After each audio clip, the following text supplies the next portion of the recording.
They called her the Burro Widow, a name folks pinned on a thing they were glad they were not. In Cedar Bend, in the Texas Hill Country, in the white-hot July of 1886, that name had ridden on her 3 years. It had ridden long enough that the smallest children used it without knowing it was meant to cut, and the grown ones used it because they did. She would come down the Caliche Lane in the early morning with the pale dust rising off her boots and 11 gray burros strung out behind her on a soft cotton rope, and the good people of Cedar Bend would find somewhere else to fix their eyes. Her name was Della, though the town had all but mislaid it under the other one. She was not yet 30. Under the wide brim of an old felt hat her hair was the color of honey gone dark in the comb, braided in a low crown with the ends coming loose at her temples, and her eyes were a plain stubby hazel that met a man's look and held it a beat past comfortable. She wore the same bottle green calico most days, faded to the color of cedar bark at the seams. And she carried her chin level whether the street was kind to her or not. It mostly was not. The burros dozed hip-shot in the cedar shade along her fence, gray as wood smoke, big of head and long of ear and fat, in a summer that was already pulling the ribs out of every fine horse in the county. When she spoke to them, their ears swung around to her voice like weather vanes coming to a wind. The oldest was a bell jenny named Bess, gray about the muzzle, with a cracked brass bell at her throat that had crossed 2 deserts before it ever hung in Texas. The youngest was a foal not 4 months old, woolly and absurd, all ears and knees, who slept out the noon heat with his chin flat in the dirt and did not care in the least what the town called his mother. A 4-horse freight rig came down the lane that morning, the iron tires ringing on the hardpan, and the teamster did not slow. He looked at her and her string as a man looks at a thing he has already decided about, and when he had gone by, she heard his laugh come back on the dust and another laugh answer it. She clucked her tongue at Bess and went on. The whole of the cruelty in Cedar Bend was that it was done out loud. That same morning she tied her string at the rail outside the mercantile and went in for a paper of needles and a tin of coal oil, and Harlan Voss was holding court at his own counter. Voss kept the store, and a good store it was. He was a widower of 36 with a fine 4-horse team and a rainwater cistern that was the envy of the town, and he raised 2 small children in the rooms above the shop, for the fever had taken his wife 2 winters back. He had a broad, clean-shaved jaw and the easy voice of a man well used to being agreed with. "Well, now," he said. Not to her, but loud enough to carry the length of the store and out the prop door to the street. If it isn't the Burro Widow herself. A couple of the men at the Cracker Barrel grinned down into their coffee. "I'll tell you what I told Amos before he passed, God rest him," Voss went on, warming to it, because the store was listening, and a man does like to be listened to. A woman alone has got no business keeping a jackass outfit. Tinkers keep burros. Beggars keep burros. Prospectors and peddlers and men who have given up on the world keep burros. It is no keeping for a decent woman. She set her coins on the counter without a word. "Sell the lot for hide and tallow," he said. "There is a glue works down in San Antonio would take the whole ragged string off your hands. Buy yourself 2 good mules with the money, or a milk cow, and keep a thing this town can respect. Folks talk is all. Folks wonder at a woman who would sooner feed 11 jackasses than keep her own good name. 11 is the number," she said. "You have been counting." That got a laugh, though not the kind he had wanted, and the back of his neck went red above his collar. She gathered her needles and her coal oil and her few coins of change. "Good day to you, Mr. Voss," she said, level as her own chin, and she walked out into the sun and untied her burros and led them home. Behind her the store settled back into its talk, and the talk was of her, and she knew it, and she did not hurry. Here is what Cedar Bend did not know, because in 3 years it had never once thought to ask. A burro is a desert creature to the marrow, bred 10,000 years to country that wants to kill a horse. But Della had not always known that. She had learned it the first spring of her marriage, standing at this very fence beside a man who knew more about these gray beasts than any book held, and the most of what she knew now she still heard in his voice. "Folks will tell you a burro is a poor man's horse," Amos had said that spring, turning the string out into the cedar brake. "Folks are fools. Watch 'em." She had watched. Where a fine horse would have starved, the burros went to browsing the thistle and the tough brush down to the roots and grew fat on it. "He'll live on what a cow leaves," Amos said. "He'll drink a third of what a horse drinks and go 2 days past that without one word of complaint. And here is the part worth more than color, Della, and I say it as a man who has dug for gold." He crouched by the old Jenny. "A burro will not drink bad water, not for thirst, not for coaxing. You watch Bess swing her nose off a seep, you swing yours off it too. For she is right and you are wrong every time. And that is your fortune, is it?" she had teased him. "A new bride who thought it tender foolishness. A donkey with particular taste. That is the half of it," he said. "Here is the other half, and you mind it, for I will not always be standing at this fence." He put his hand flat on the Jenny's gray neck. "A burro can smell water moving under dry ground down where no man alive would think to dig. 20 years I prospected this country and never carried a map worth the name. I carried these. You ever get into dry trouble in your life? You turn this string loose and you follow the old Jenny's nose before you follow your own 2 eyes, and you will not die thirsty in this world. Will you remember that?" "I will remember it," she had said, to please him. She had laughed at him then. She was not laughing now. Amos was 3 years in the ground. The country was in dry trouble to the marrow of it, and she kept his string as he had kept it, and his word folded away with it, where the town could not get at either one. Stay with me to the end of this one, if you will. Cedar Bend did not, at first, and it cost the whole town a long dry summer of its pride to learn what one quiet woman at the end of the lane had known all along. Because that was the summer the sky forgot how to rain. It came on slow, as the worst things do. May went by dry, and nobody minded. June went by dry, and the talk at the church door turned from crops to weather and stayed there.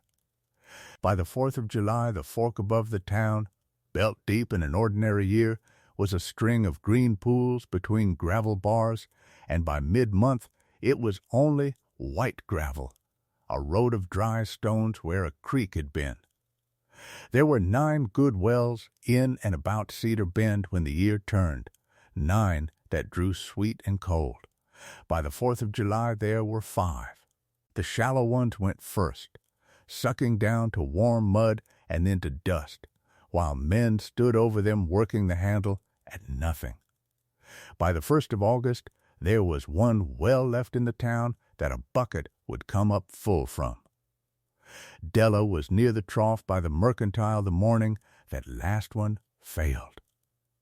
A man had the handle and was working it hard, and it gave him nothing but a dry groan down in the casing, and he stopped and stood with his hand still on it.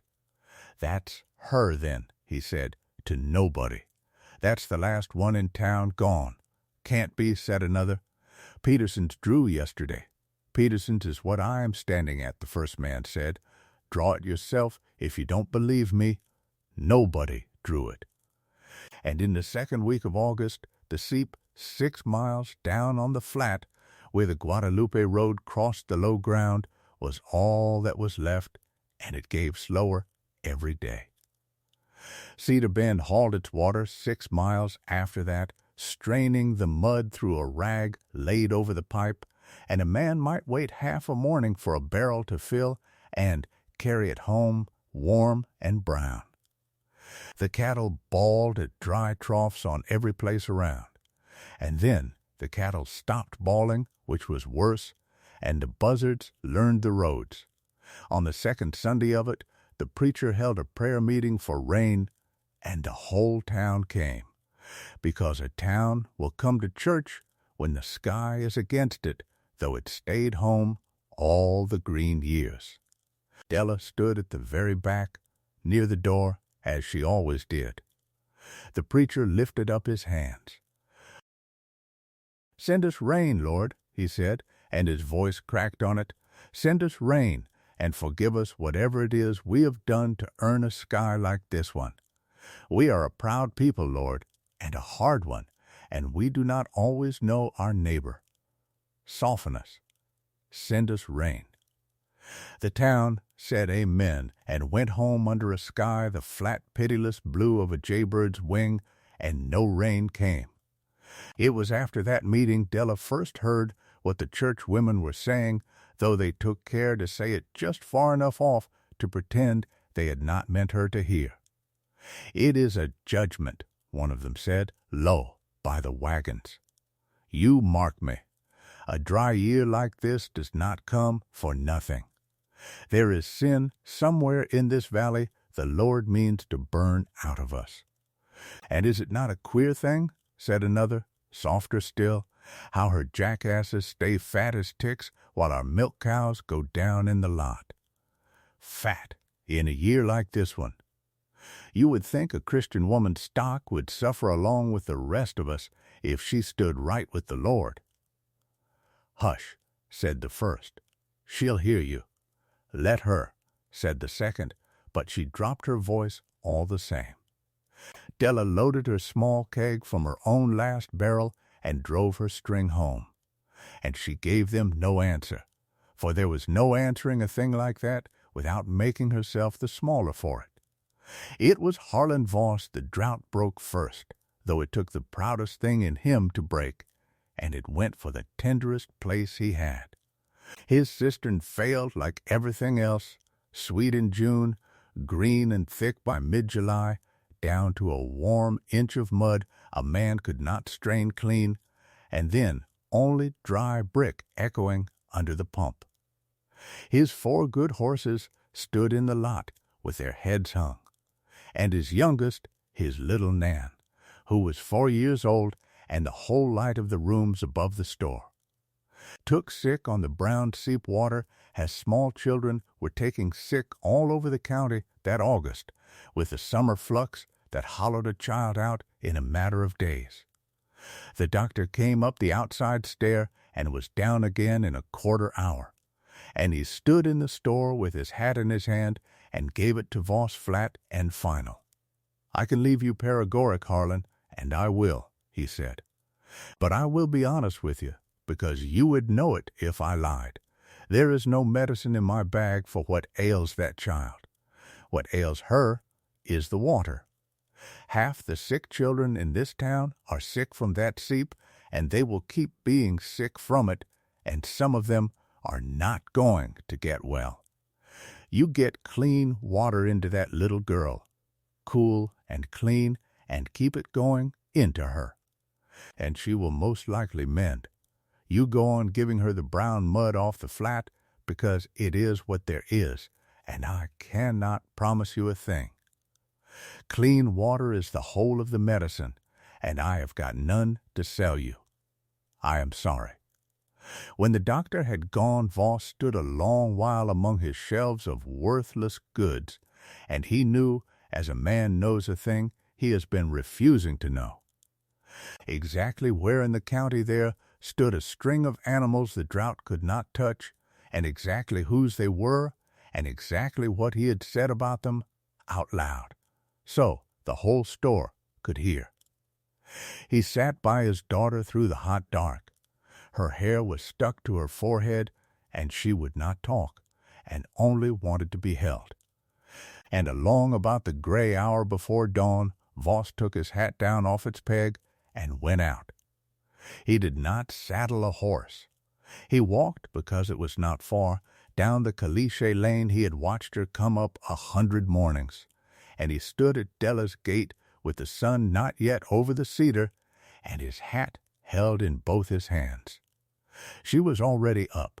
She was always up before the light. She came across the lot to the fence, the woolly foal trailing at her hip, and old Bess swinging her gray head over the rail, and she stopped on her side of the gate and waited, and did not help him. Voss opened his mouth and shut it. What he had come to ask, his pride had made near unsayable, and he had to go down under the pride to reach it. "Mrs. Rourke," he said, "Della, my Nan is sick. It is the water. The doctor says it is the water, and I have got none fit to give her, and there is none in this town." He turned the hat around once in his hands. They tell it, the old men tell it, that a burro can find water, that they can smell it down under a dry creek and dig to it. He made himself look up at her, and it was the look of a man who had eaten his own words and found them bitter. "Can your burros find water?" She looked at him a moment. She did not gloat. There was nothing in her face he could take hold of and call triumph, and he had braced for it and found nothing there to brace against. "They can," she said. "Be at the creek bend below the ford at dusk, and bring your kegs and every clean barrel you own." She put her hand flat on the old Jenny's neck. "And bring the child down where the air is cool by the water when it comes. It will do her more good than anything I could tell you. I have money," he began. "Whatever you think is fair, be there at dusk," she said, "and we will not speak about money." And she turned back to her animals, and he understood he had been answered, and he went home to sit with Nan and wait out the longest day of that whole long year. They came at dusk. Word of a thing like that does not keep in a town 6 miles from its water, and by the time the light went long and gold across the White Creek bed there were 40 souls or more along the bank. The ones who needed water, which was everybody, and the ones who had come only to see the Burro widow made a fool of. The men who had laughed loudest in the store stood along the gravel with their thumbs in their braces. The church women stood a little apart in their bonnets. Voss stood near the front with his boy by the hand and wrapped in a quilt against an evening that was still hot, his little girl in the crook of his arm.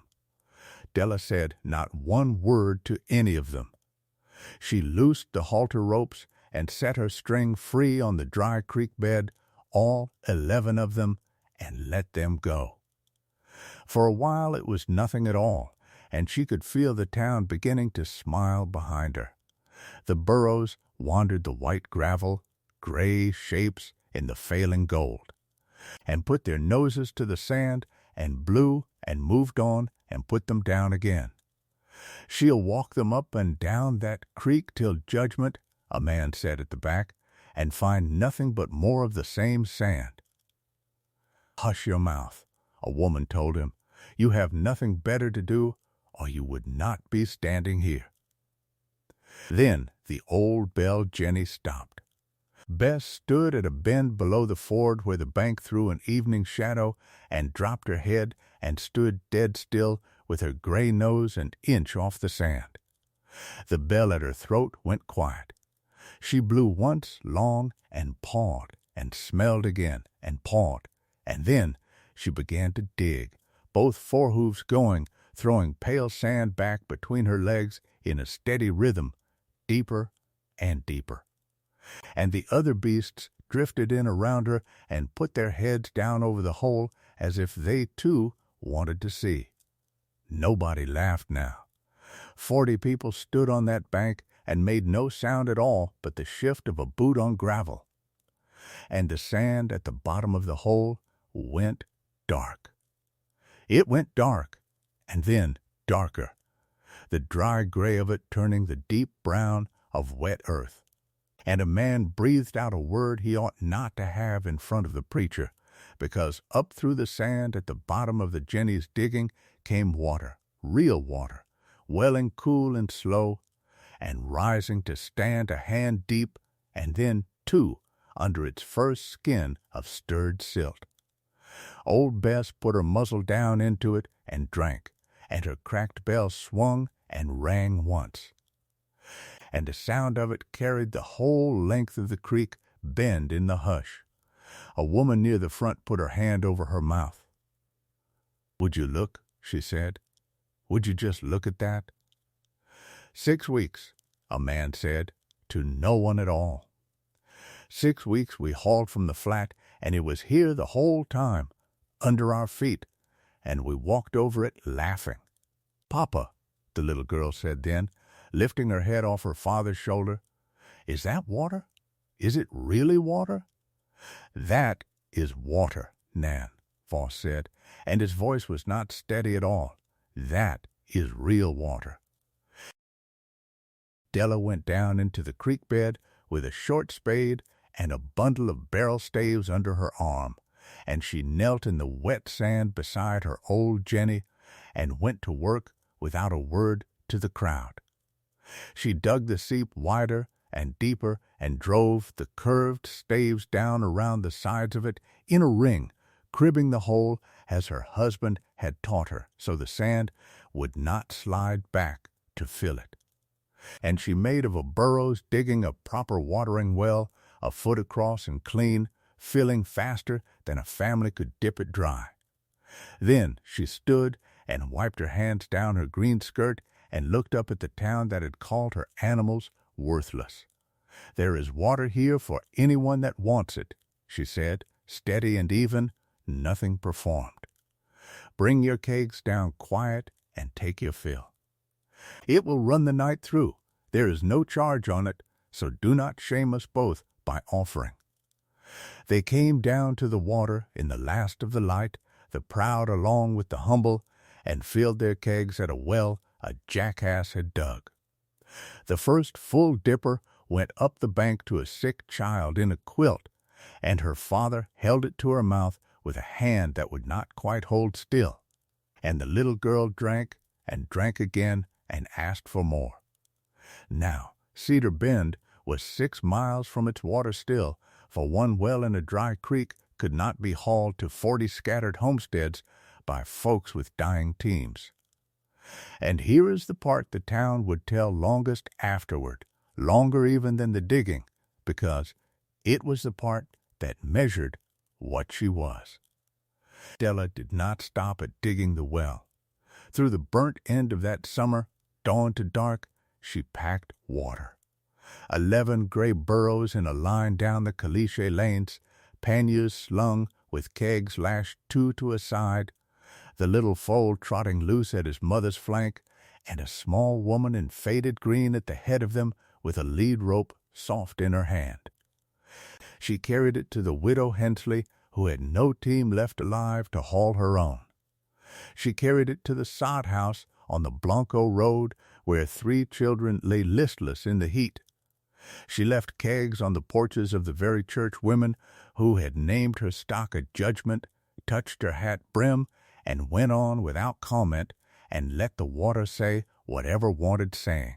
She took no coin for it. On the Hensley porch the old woman pressed a folded dollar into her hand and closed her fingers over it and would not be refused. "You'll take it," the widow said. "I will not be beholden. You will not be anything of the kind," Della said, and tucked the dollar back into the old woman's apron pocket, gentle but past arguing. "A well I never dug with my own 2 hands is no well to grow rich on. My husband found this water 20 years before he died. I am only the one who leads his burros to it. You keep your dollar and drink your fill, and if you want to pay a debt, water somebody down the road worse off than you when the rain comes back. And Harlan Voss walked with her. He closed the store an hour early the first day and came down to the creek bend in his good town coat and stood there not knowing what a man does at such a place, and Della handed him a keg. "If you mean to stand there," she said, "you may as well be of use. Rack that on the offside and mind the buckle." "Like this?" "Not like that. You will have it in the dirt and a burro standing on it inside a mile. Hook the near strap first, then the off, and draw it snug while she lets her breath out. There you have packed a burro, Misty Voss. Your father would be amazed. You are a hard teacher," he said. "The Burros are the teachers," she said. "I only put it into English for you." So the storekeeper, who had told the whole town to sell her string for hide and tallow, learned, in front of that same town, to cinch a pack saddle and walk at the shoulder of a gray jenny with a bell. He was clumsy 3 days, and then he was not, and his fine coat went the color of the calichet, and he quit minding. The men who had laughed at her in June saw Harlan Voss leading a jackass down the main street of Cedar Bend with a keg of water for a house that was not his own. And not one of them found it in himself to laugh, because their own children had drunk from that same string that morning. "You never did answer me on the money," he said to her one night, the two of them walking the string back empty in the dark. "There is no money in it. I have told you that twice now." "Then tell me what a man owes," he said, "for being let to feel useful again, when he had about given up on it." "You owe the Burros," she said. "They did the finding. I only walk in front of them. I am not talking about the Burros, Delano," she said. "I know you were not." And she made him no answer past that, but she did not turn from it either. And the bell on Old Bess went on ringing soft ahead of them the whole road home. The reckoning, when it came quiet, as everything true in that town came quiet that year. It came first to her gate on a still evening in the shape of the preacher's wife, who had been among the loudest at the wagons, and who stood now holding an empty water crock in both her arms like a woman holding a thing she did not know how to set down. She opened her mouth and shut it. She had come to ask, and found no way to ask that would not cost her more than she had ever paid for anything. So Della took the crock out of the woman's arms without a word, and bore it down to the creek well, and filled it, and carried it back, and set it in her arms again, full and cool and running over at the lip. And the preacher's wife stood there and cried, quiet, and could not say the thing, and Della let her not say it, and that was the whole of it. And it was enough. And it came, at the last, to the mercantile counter where it had begun. Voss was behind it when the men who kept the freight line came in, the same rig and the same teamster whose laugh had come back to her on the dust that first white morning. They did not laugh now. They had teams dying on the long hauls and a contract they could not keep on brown seep water. "We hear there is clean water up the creek," the teamster said. "A standing well. We would pay fair for a regular string of it, for the stock and the store both. Can a man arrange that with you?" "You will have to ask the lady that owns the water," Voss said. "It is not mine to sell. I only carry the kegs. And will she deal?" "She will not sell you a drop," said Voss. And he said it with something in his voice that had not been there in June, and she will not take your money, and she will give you every gallon your stock can drink for the plain asking, the same as she gave it to me, and to every soul in this valley that mocked her for keeping the only animals in the county with the sense to find it. You want to thank somebody? Go thank a jackass. I have done it. It humbled me considerable, and I recommend it to you. The rains broke in the last week of September, off the Gulf, in a gray wall at evening, and the whole town came out into the street to stand in it with their faces turned up, and it rained 2 days and 2 nights. The dry creek came up brown and singing over the white gravel and closed the Burro widow's well as the sea closes a footprint, and nobody grieved it, for the wells would feel now, and the cisterns, and the world would come back to itself. Harlan Voss came up the lane one more time when the rain had stopped and the country had gone green almost overnight.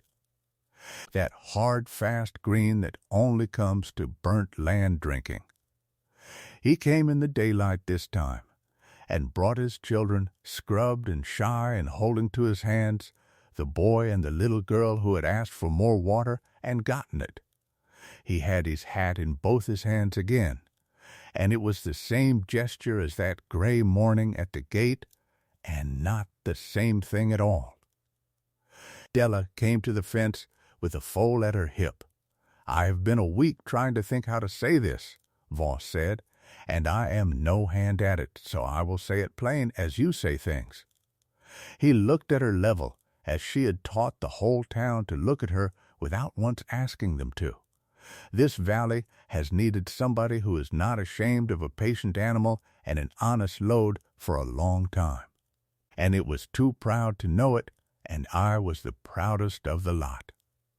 My children have drunk your water all summer. I would have them grow up in a house with you in it. I am not asking you to keep my store. I am asking to be let to carry your kegs the rest of my life.